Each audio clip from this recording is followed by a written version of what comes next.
গতকাল সন্ধ্যায় প্রায় 7:30টার দিকে আমাদের ডিবি উত্তর বিভাগের একটি অভিযানে 2,98,200 জাল বাংলাদেশি টাকাসহ একজনকে ডিবি উত্তর বিভাগের চৌকস দল গ্রেপ্তার করেছে।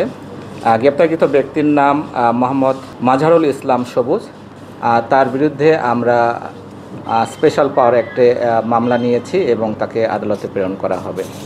আমাদের আরেকটি সাফল্য আছে টঙ্গী পূর্ব থানা। টঙ্গী পূর্ব থানার গতকালকের অভিযানে দিবাগত রাত 12টার পর আমরা মোহাম্মদ রাকিবুল হাসান নামে একজন ব্যক্তিকে একটি বিদেশি রিভলভার 6 রাউন্ড বুলেট সহ তাকে গ্রেপ্তার করেছি এবং একটি মোটরসাইকেল সহ তাকে গ্রেপ্তার করা হয়েছে। তার বিরুদ্ধেও আমরা আর্মস অ্যাক্টে মামলা নিয়েছি এবং তাকেও আদালতে প্রেরণ করা হবে।